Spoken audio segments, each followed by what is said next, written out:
And we're live. Hey guys, how's it going? Hey. I'm Danny. And I'm Lizette. And this is the DL Download Show. With the two of us crazy folk. Yes. How you doing, babe? I'm good. I'm battling a little laryngitis. Yes, she got me sick. I did. She gave me a cold. Yeah.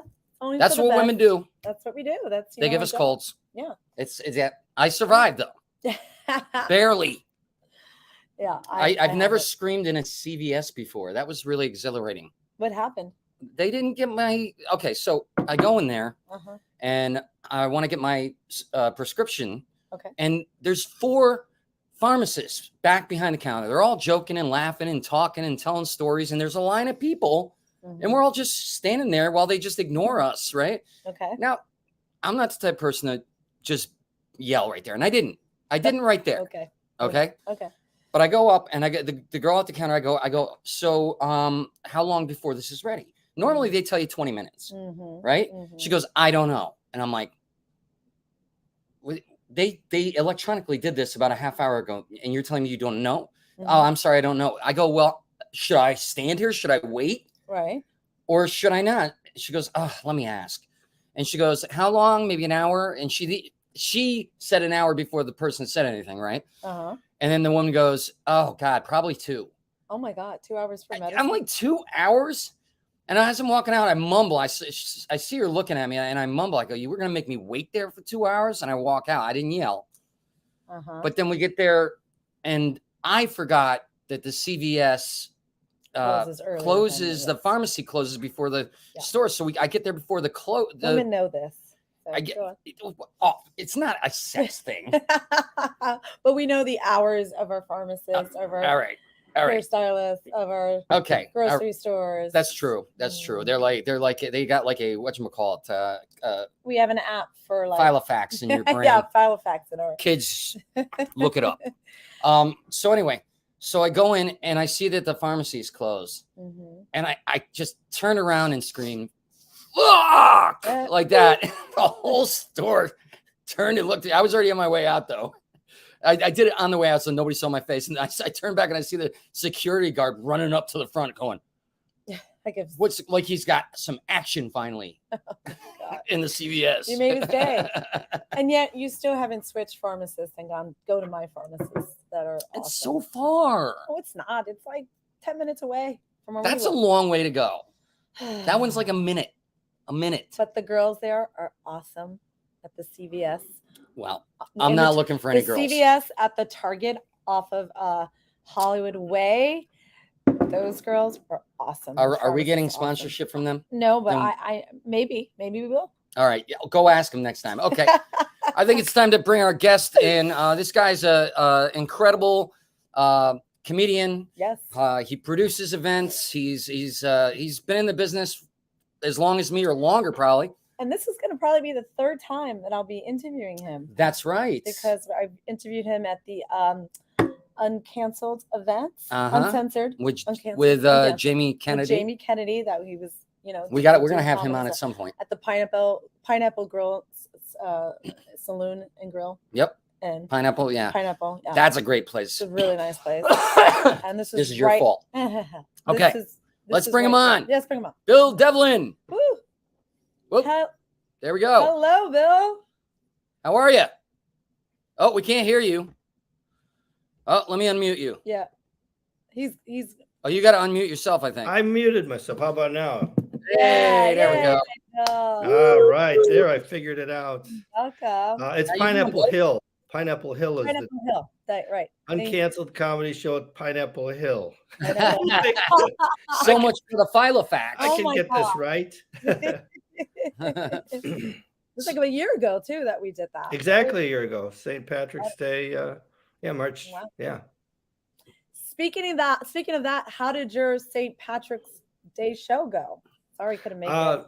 I did like 5 shows leading up to St. Patrick's Day where we were saving the Irish import shop. So we did 4 shows on the weekend before St. Patrick's Day, the Irish import shop on Melrose and Vine.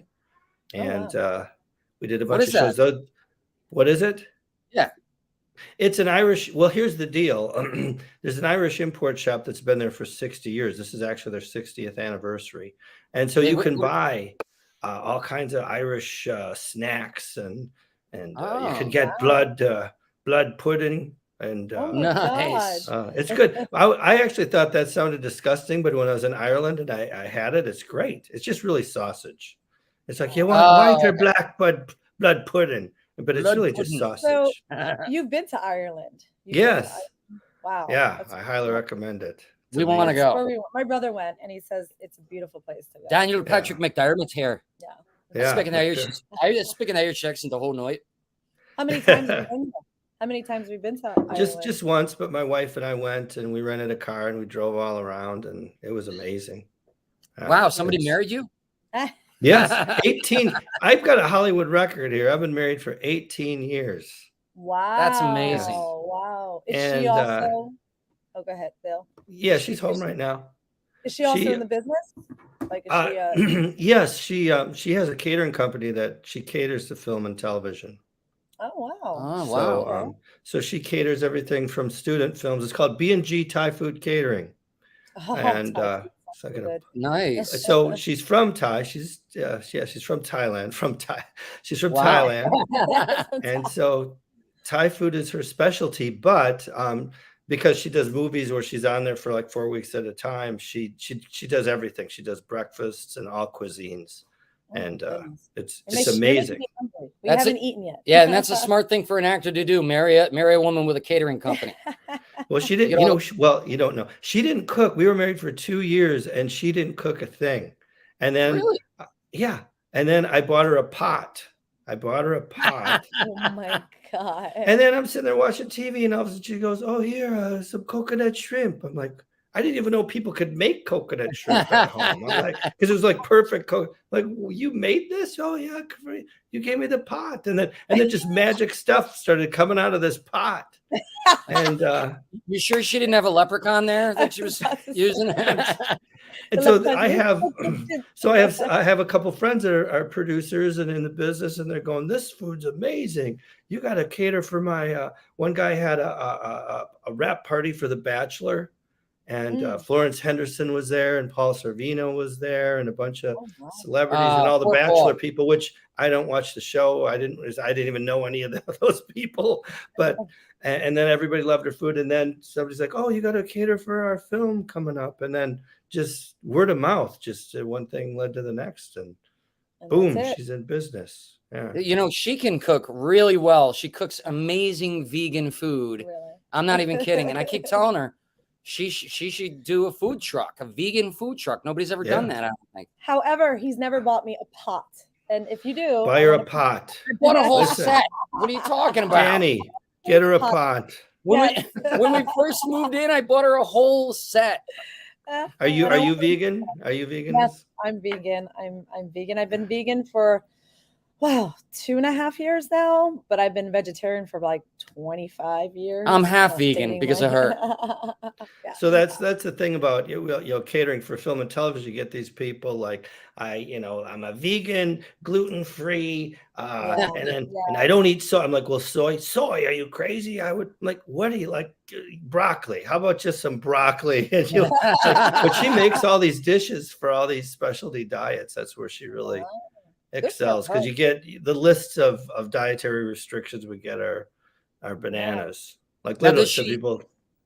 Does she cater to like celebrities? Does she make specific things for celebrities, and then for the cast and crew, the rest of the cast and crew, she sets up a whole line, or how's it work? If they're on the film, if they're on the shoot, they'll have requests. We've had some pretty wacky. I want a chocolate from Zimbabwe, and I want the blood of an owl. I mean, I just like these requests. I don't know. But she provides. Here you go. I'd like owl blood gravy. Yeah, you gotta the requests. Sorry, vegans, if there are any vegans watching. But no vegans were harmed in the making of that joke. Okay, thank you. So, well, that's awesome. Yes. Yeah. Or animals. And so we're asking about the show, and she's done things like when I was doing some shows at the Irish Import Shop during the pandemic, we did them in the parking lot, and she made chicken sandwiches for everybody, chicken burgers basically for everybody, and free chicken burgers for everybody at the show. That's nice of her. That's But Now, nice. now we know whose house to go to for Yeah. if we're starving. She makes the best curry out of any. Like I've been to Thailand many times, and she makes the best curries anywhere, even Thailand. I can say that. I love curries so much. I'm starting to get him into it, but he's not really the How, biggest how did she fan. learn to cook? Did she watch YouTube videos, or I mean, She's just a natural. I mean, she used to watch her mom. She did. What's funny was one time they wanted sandwiches. A film set. I think it was Grey's Anatomy. They wanted sandwiches for a mid-afternoon thing, and she had to look at YouTube because they don't make sandwiches in Thailand. So then she's like, "Oh, how's this sandwich?" So I try all the food. I'm the tester, and so she's like, "How's this sandwich?" And it's a triangle, and it's a triple decker, and it's got the toothpick in the middle. It's perfect, delicious sandwich. Like I think they'll like your sandwiches.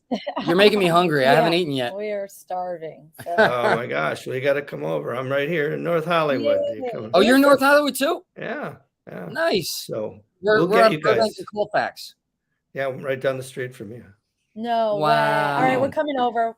Yeah, I'm on Victory. Hold on, we're coming. Victory and Vineland. Seriously, we'll get some curry for you guys. Yeah, whatever. But curry, you got to try the curry. But anyway, so my St. Patrick's Day show sold out at the Hollywood Improv. I was in the smaller room. I was in the lab, but it still sold out. I mean, they said it sells out at 60, and we had 70 people. Yeah, I love the lab. The lab's a great room. Yeah. That was the first time I've ever performed there. I've never produced a show there. But I really did like it. It's fun. Was it a recorded event? I didn't record it. No, I didn't. I should have. Next time, I'm going to do one July 29th, Saturday, July 29th at the lab. All right. That's our birthday month. We'll be sure not to miss that one. I'm sure laryngitis. Well, so my voice is just coming back. Oh, you could hear still there's scratchy, but it's been 2 weeks. I'm going on a week. I think the last time our last interview was about a week ago, and I started getting sick then, and now I'm just recovering. By the way, you like my shirt? Stop making stupid people famous. There's a lot of them. That's for sure. Right. I have the keychain too. We went to an event, and this was an art gallery, and the person who was Plastic Jesus designed all these cool things, and this was one of the art frames, and the I can't wear it out in public though, because the dryers in our facility keep putting lint all over everything that's black. I hate when that happens. Right? You got to wash all the blacks together. So the show that you're going to be doing in July, is it going to be kind of the same thing as you did St. Pat's Day? Did I say July? I meant April. April. You said July. I was like, that's a ways away. It's our birthday month, so yeah.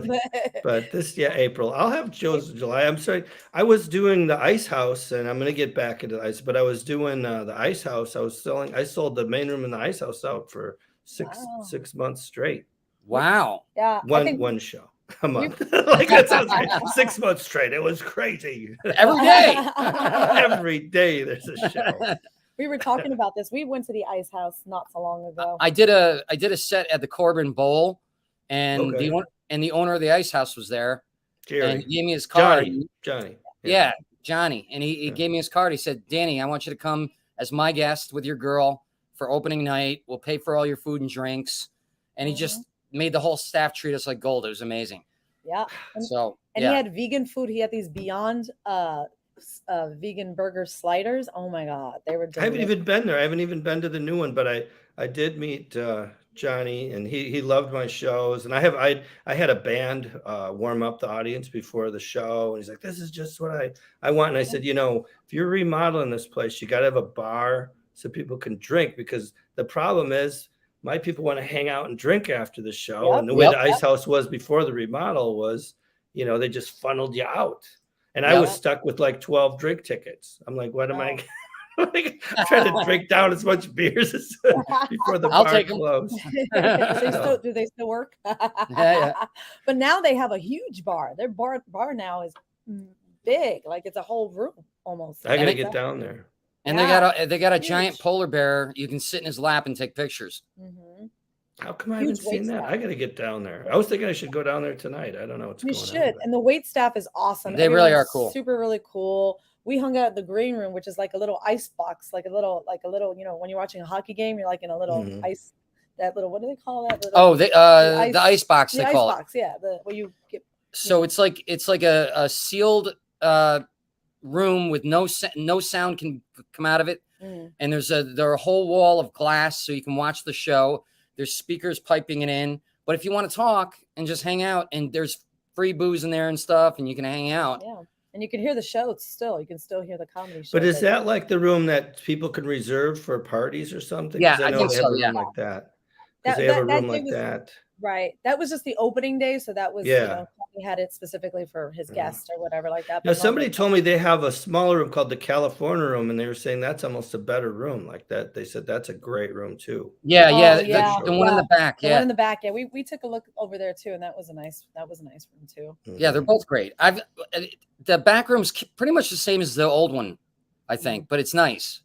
Yeah, but the remodel is beautiful. The seating and everything, it's gorgeous. It's like a club. And we mentioned the owner, so it's for the folks at home. Johnny Buss was his dad was Jerry Buss, who owned the Lakers, and his sister Janet still does. And I don't know if he still has a stake in the Lakers or not. Yeah, I think he does. Too. That's who we're talking about, is the Lakers Buss family, and he turned this club into probably one of the nicest comedy clubs around, and it already is the oldest comedy club in California. Yeah, it is in the country, I think. Yeah. In the country, I think so. Did he own it too before the remodel? Was he the primary owner? He bought it about a year before. A year before, okay. Yeah, about a year before he remodeled it, and then he was planning to remodel it, and then COVID hit. Yeah. Wow. Crazy. Yeah. Great guy though. Nice guy. I sell after the show, a lot of comedians sell T-shirts. I have flasks. I don't know if I have one. I have iPhone flasks. I wish I had one. No way. Yeah, so I would do a bit in my show. Oh, I'm getting a phone call. I better take it. Then I'm like, oh, it's a Mr. Jameson calling, and I pour a drink, and then I'd sell these flasks after the show. I still have a bunch of them. So that's great. But when I was selling them outside the ice house, and Johnny comes up to me and goes, I'm like, you could have one. He's like, oh no, I'll pay you. He gave me that. He bought one of my iPhone flasks, which was perfect because it's got my picture and my name and everything on there.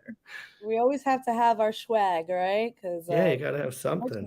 Yeah, that's I decided awesome. Everyone's got T-shirts, flasks. That's the way I go. And that way everybody can smuggle in liquor to the next show. We've got exactly. Smart. We've got swag for this show actually. If you go to our website, the dlshow.live, all the way to the bottom, there's DL wear, and she's got a DL purse that you can buy, and all this kind of cool stuff. So I got the FedEx package that you guys sent me. All the goodies in it. Appreciate it. Thanks, guys. So you must have some cool stories of the road. I don't know if I do or not. You don't go on the road a lot? I used to. I used to do the road. I was mostly running rooms in New York. I had like 4 different comedy rooms, running it every week. I had 8 shows a week, and I was booking 30 spots a week. So it was, I didn't really need the road, you know? Yeah. I could do like an hour every show if I wanted to. So yeah, well, so that's here. I was doing shows. I would do shows at the Hollywood Improv, at the Brea Improv, the Irvine Improv, Ice House, and Oxnard, and because the thing of it is if you're an actor, your agents want you to be in town because you go on the road. That's the problem. But I would do little trips up in Northern California. I do some, mostly what I do is casinos. I was going to say the casino up there near Sacramento. There's a lot of casinos. There's one in Oroville. Did you ever do that one, Oroville? I forget the one I did. I went with Luke Ashlock. I don't know if you know him, but yeah, we did this casino, and it was a blast. I enjoyed it. And then I would go. Then I do this little tour of Oregon, and then I'd go up into Seattle and do There's a big casino in Tacoma. And then Seattle. Did you drive that whole thing? Because Seattle. Yeah, I would drive it. I'd fly into Portland and rent a car, and then I'd drive the rest of the tour, and then I'd fly out of Seattle. Yeah, it's a gorgeous drive. Yeah, it was really fun. Yeah. So what kind of acting work have you done for our friends? Well, there was a time when I was doing a TV commercial a week. I've done a gazillion TV commercials. Yeah. For I can't even. Yeah, exactly. You just never know when that thing's gonna go down. I don't know what happened all of a sudden. I'm like, I'm not. I was making so much money in commercials. Yeah, I was making so much money in commercials in New York for a while, and then gone. Nope. Just you never know. I think it's age or whatever. I don't know. All of a sudden, my agent's like, well, I'm talking about me. Like my agent's like, maybe have your hair go white. Maybe have your hair. You could be a grandpa. I'm like, I'm not gonna be a grandpa. You have time for that. No, it's just utilize what you have now. So you know what I did? I switched agents. I changed agents. Yep. But I've like commercially, I have a great commercial and theatrical, which is film and television. So I've done a lot of just independent movies, but right now I hit. Last year was a good year. I did a spokesman for Jollibee. I don't know if you know what Jollibee is, the fast food chain. They're a big fast food chain. Trust me, there's 1,200 of them in the Philippines, and there's about 100 of them here in the U.S. So it's national. Wow. They have one in Times Square. There's 3 of them here. There's one, I don't know, Panorama City or something. I haven't been to that one. Are you getting residuals or is that a buyout? Yeah, it was a SAG. Yeah, that was nice. Yeah, so a lot of times what he's talking about, folks at home, is some of us now, sometimes they'll just pay. You think people are making $1 gazillion and you just get like, here's $5,000, and then we'll air your commercial like crazy all over, and you got your $5,000.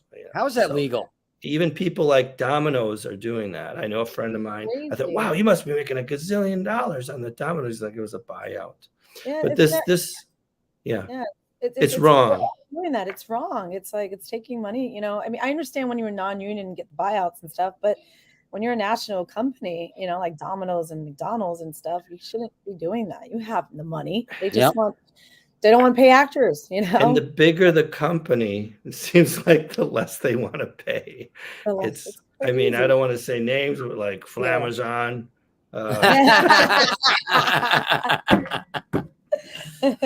Why are they doing buyouts? They're billions of dollars. I know.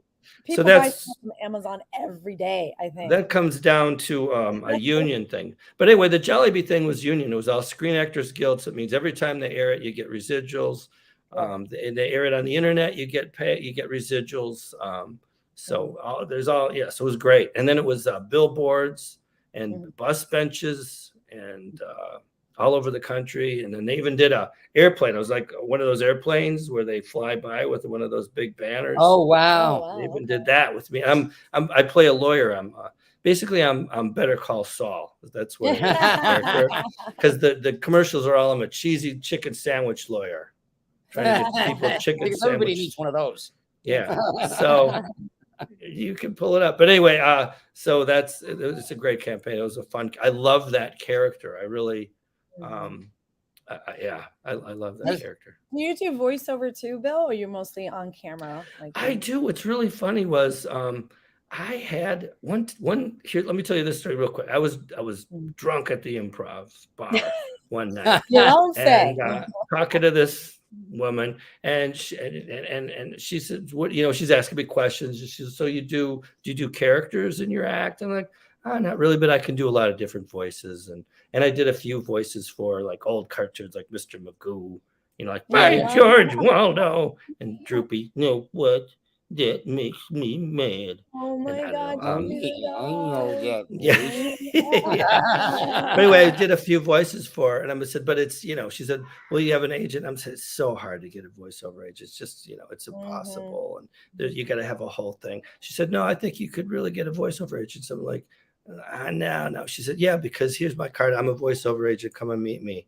tomorrow. Oh, wow. she was with Osbrink, one of the bigger agencies. Yeah, Osbrink. I So, was almost repped by them too. it was with them, and that's when you went into the studio. This was a while back. You'd go into the studio, into their sound booth, and they'd give you the copy, and you'd do it. So they'd hear and see what you were doing, and they're like, "This is great. This is fantastic." But I didn't book anything. Like this was the time when I was booking. Like I'd book 3 commercials, nothing on voice. I'm like, why is it harder to book voice than like an on-camera principal actor?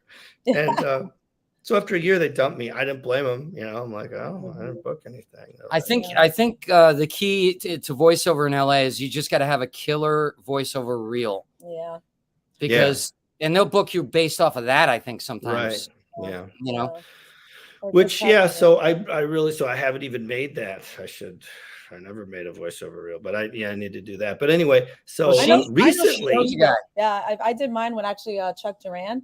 He's amazing. Really? It's pricey demo, but it's definitely opened a lot of doors for me. Because I have stuff, and I have some things actually. So they did the Jollibee thing was actually they did some voice ads too with that. So I do have that copy. And then recently there was a weird thing. So I switched another agent. I switched an agent, and he's like, hey, I'm like, well, you still do voice? Maybe you want to rep me for voice. And he goes, yeah, we'll do that. We'll rep you for voice.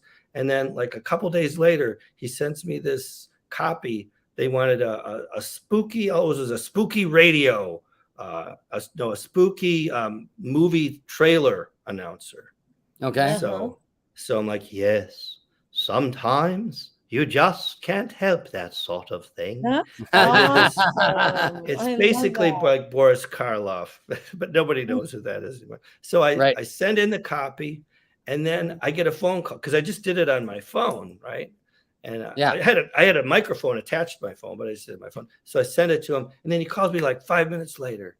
I'm like, oh man, how bad was it? Like he's calling to tell me, and he's like, hey, calling to tell you, you booked that job.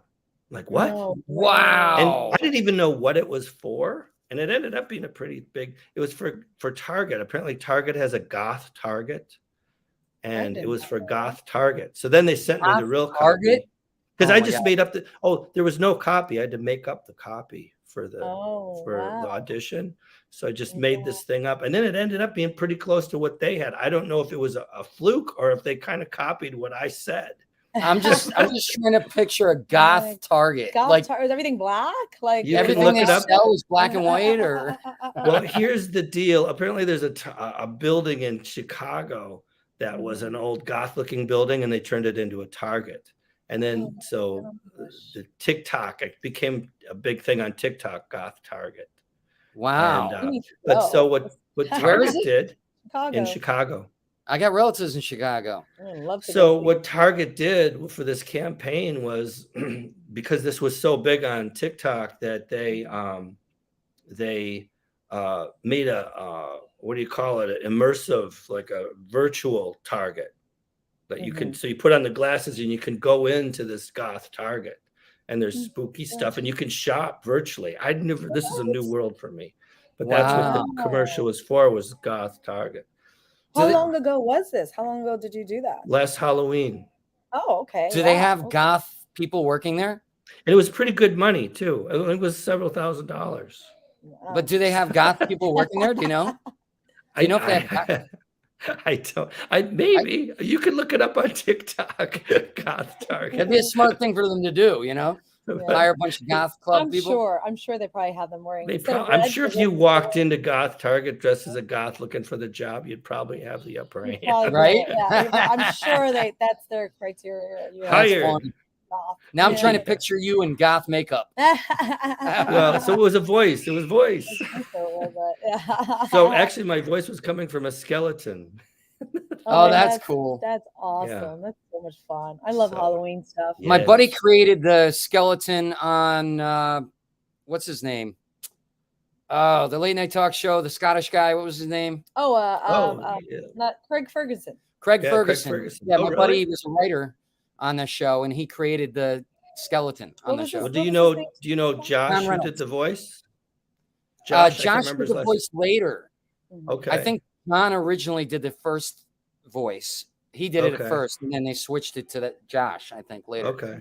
All right. So yeah, I know that skeleton name too. That skeleton had a Oh God, I don't know. It was a crazy name. I don't know. It was a funny name that Craig named. What's funny is I got a goth scene in my movie that we're going to be shooting this year. So it's interesting to hear about a goth target. That's really look it up. Crazy.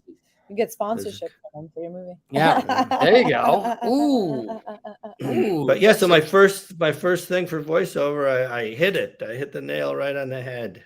Nice. So and then nothing.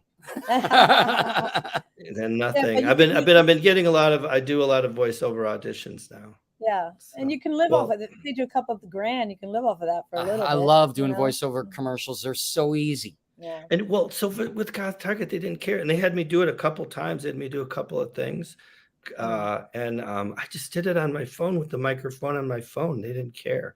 Like most places, most people have to. Well, because it was only for TikTok.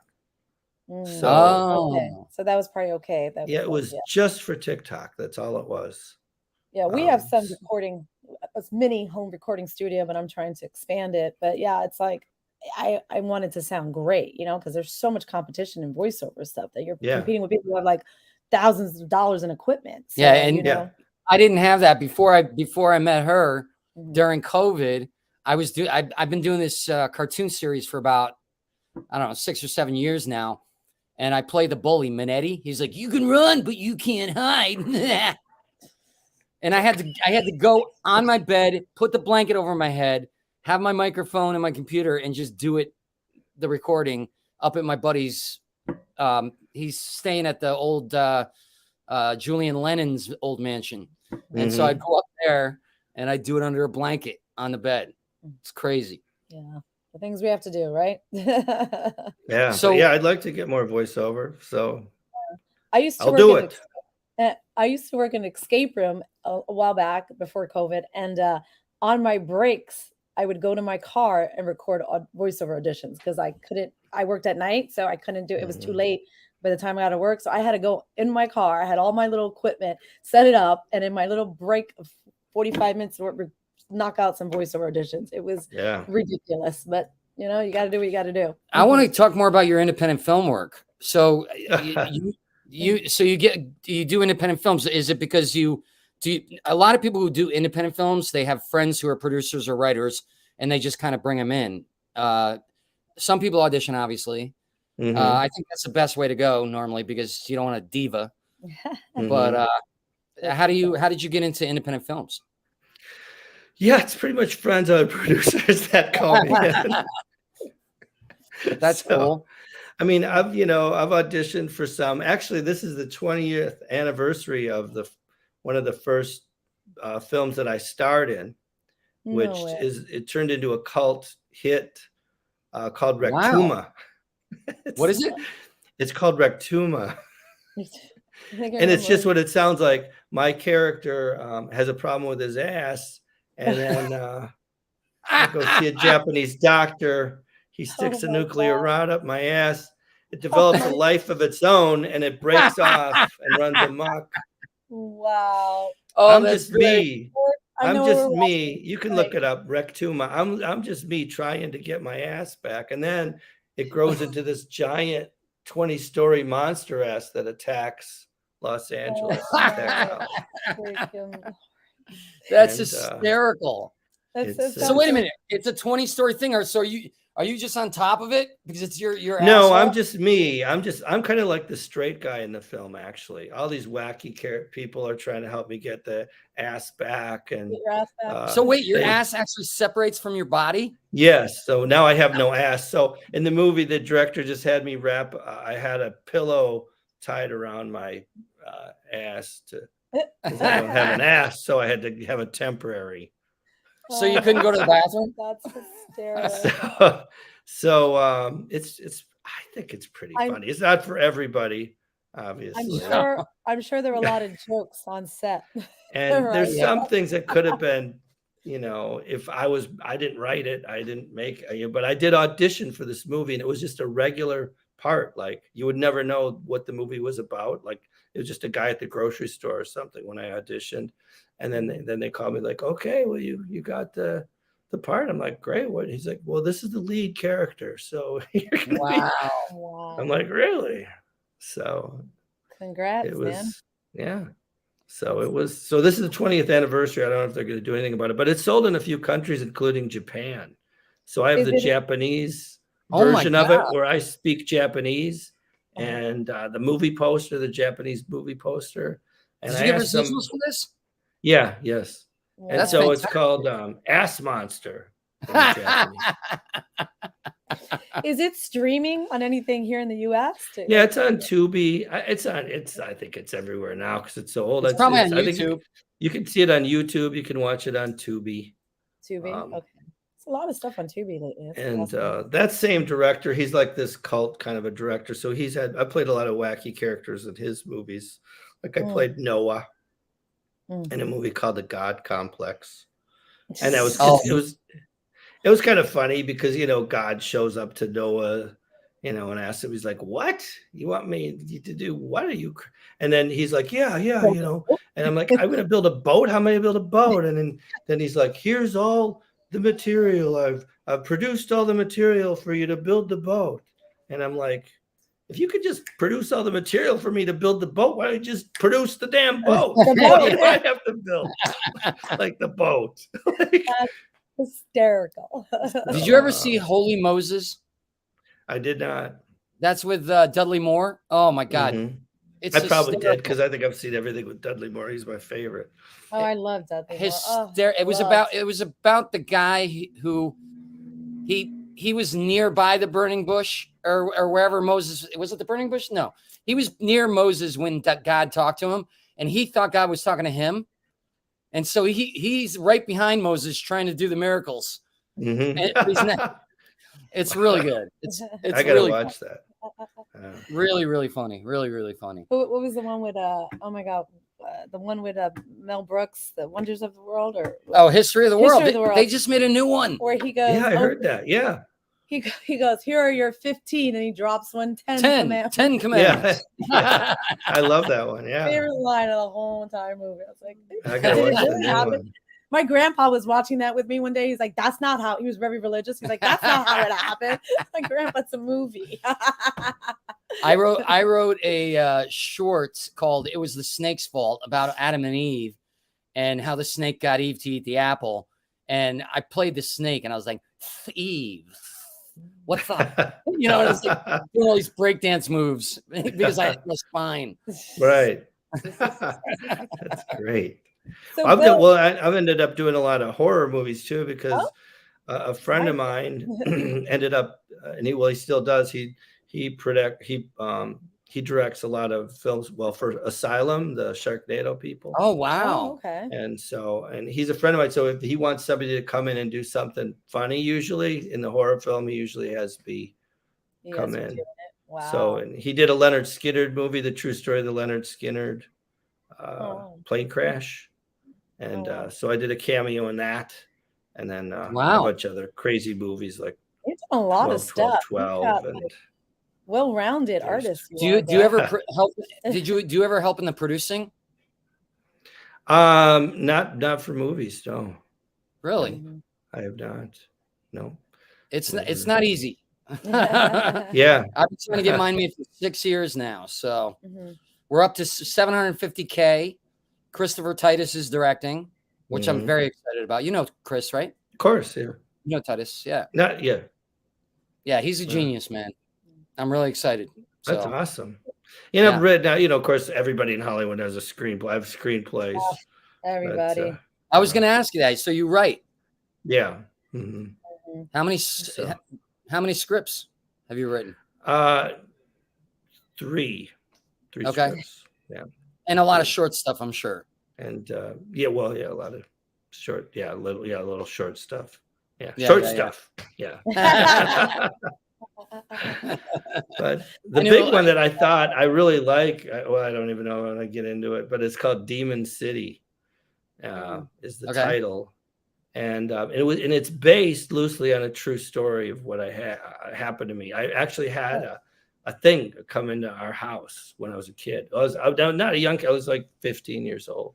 Wow. And, tell us a story. There's some. Well, now people people have seen this thing and they associate it with sleep paralysis and sleep and the shadow people.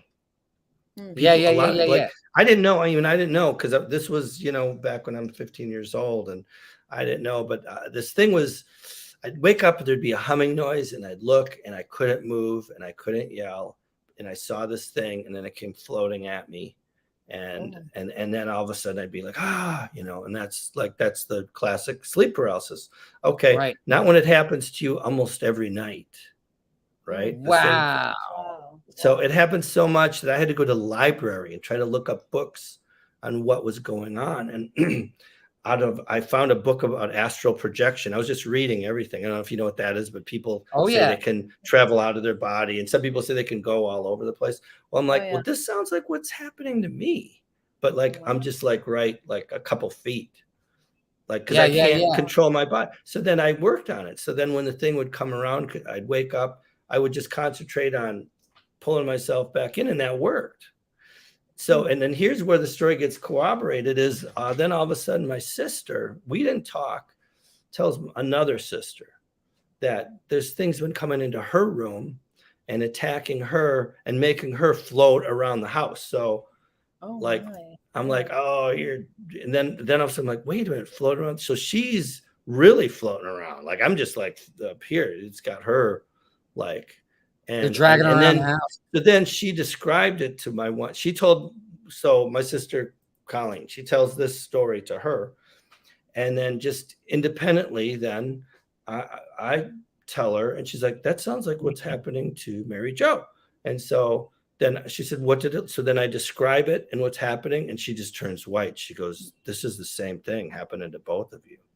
Wow. So now I know I'm not, because when something like that happens, like, I don't even know if I'd be talking about it now if it didn't happen to her too, because you just start, as years go by, you start to question your own sanity. Like, maybe this didn't really happen. Right. But I know it really did happen. When you did the research on it, was there any explanation for why that happens to certain people?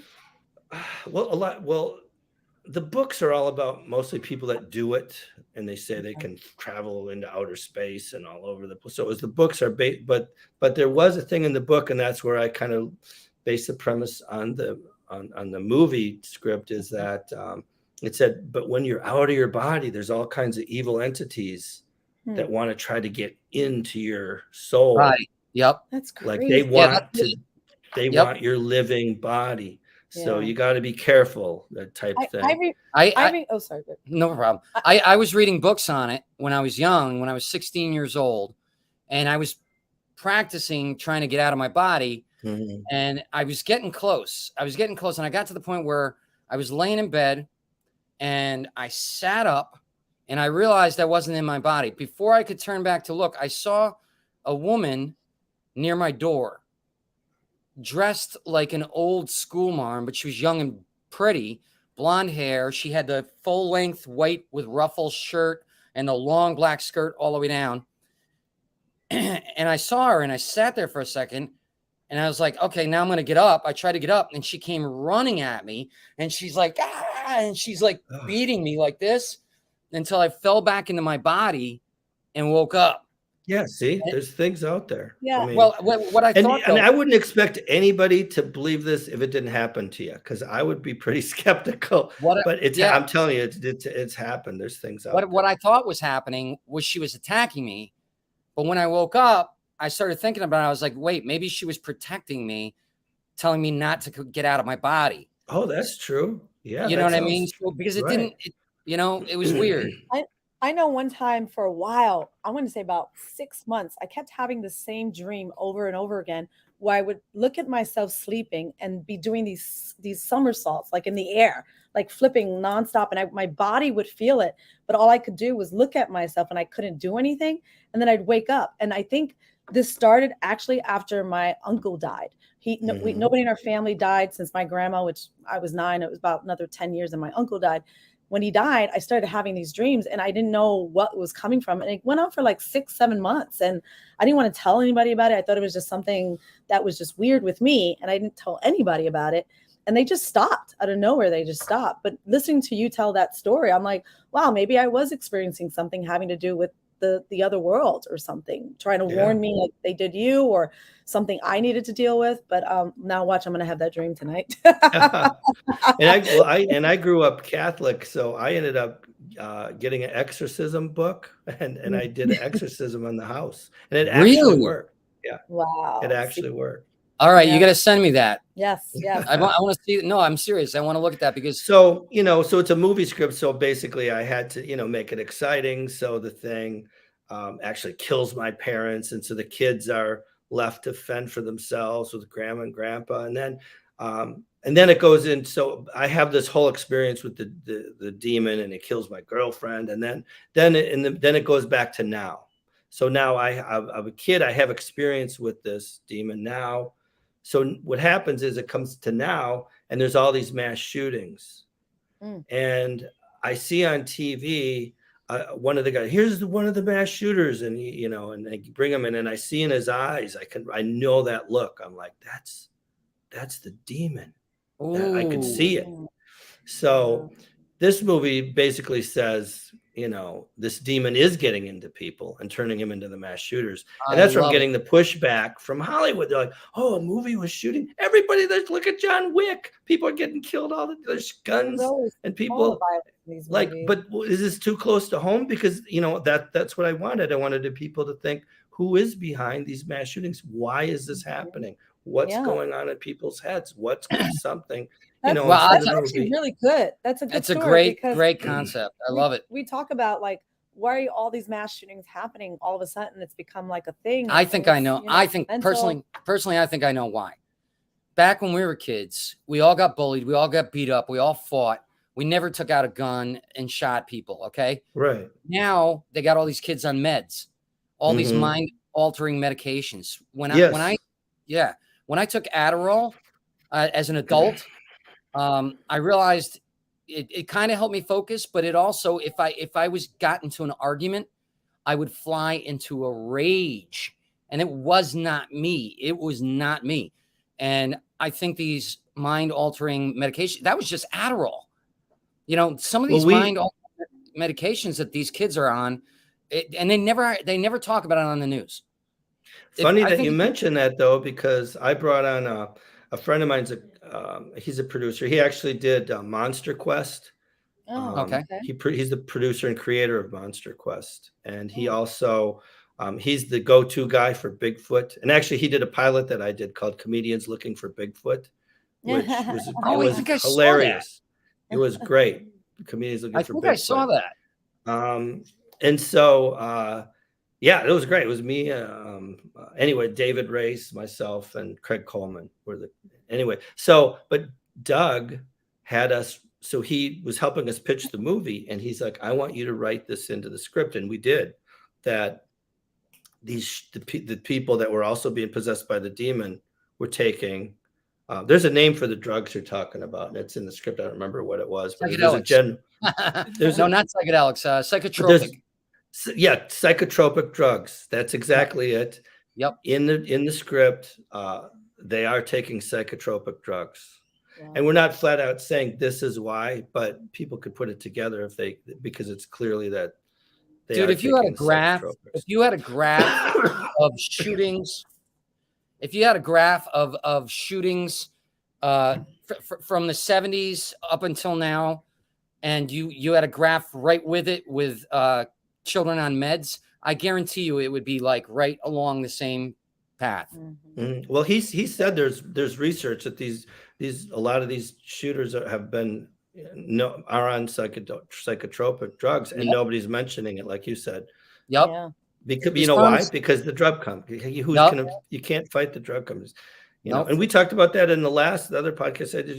We're censored so much in our news and what we hear and what's fed to us. Well, that's why they're trying to ban TikTok. Yeah. I really believe that. Probably. There's nothing they're getting on. They can get on TikTok that they can't get on They can buy it from, they've broken into Instagram and Facebook. They can get our information. They don't need TikTok to do it. Yeah, YouTube. I don't know. There's plenty of That's right. That's probably why. Because we get go ahead, Lizette. No, go ahead. Finish, Bill. No, you go ahead. No, I'm saying because my wife is from Thailand, I get the Thailand news and stuff happens, and she's like, "Oh, look here's the footage of the plane crashing," and I'm like, "We don't see any of this in the U.S." Well, let me see that. And it's like they're showing all this stuff. Wow. And nothing here. Nothing. Mm-hmm. Yeah. Yep. And they can't censor TikTok. That's why they don't want TikTok here. Mm-hmm. Yeah, probably. Yeah, that makes sense. Well, we're covering a lot of stuff. Your script sounds fantastic, Bill. Thank you. I love it. And I did write. I don't have it complete, but I did write a version where all it does is concentrate on. This is like in the 1980s, the younger 15-year-old me, where it doesn't go into the guns because. And it's still great. It's still great. It just tells that whole story in the whole movie is that. And then because the thing is, if that went over well, the rest of it could be a part 2. I mean, then. Yeah. You guys are frozen. Am I frozen? You guys are frozen on my screen. But anyway, that it could be a part 2, the rest of it. Well, but I still like the. If you ever need a younger girl version of you. Or if you ever need a buddy. Okay. Yeah, I wouldn't even be. I can hear you. I wouldn't even be me in this. I'm too old. I'd be like the crazy. There's a crazy scientist in it. Doc Brown.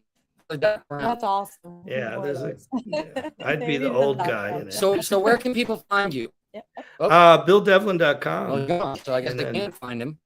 You can find me. Do we have his website? It's the ghost, the paranormal thing. See, they over. He calls about that and look. Oh, there he is. He just traveled here. Is that? There he is. He's back. Bill, you're back. Hey. Yeah, there's something's weird going on with the connection. No, we're going.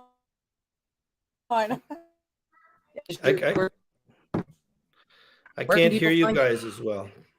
Oh no. Let's see. We raise our. Is that us with a low? Hold on. Yeah, looks like it's us. All right. Can you hear me now? I can hear you guys, but your screen is frozen. So where can people find you? Okay, so BillDevlin.com, Facebook, Instagram, just my name, Bill Devlin, Devlin. And also, if you're in Los Angeles, April 29th. It's a Saturday night, 9:15, doors open at the Hollywood Improv Lab. You can get tickets at BillDevlin.com or improv.com. Yeah, and we better go this time. We have no excuse. Yeah, we have no excuse. I'll be coming back from New York. From New York. The 17th. So what's the date on that again? The 29th. 29th. Yeah, all right, cool. Saturday. Yeah. All right. Well, thank you for being our guest today. And yeah, Bill, you're awesome. Anytime you want to collaborate, we're open. I had a blast. Time flew by.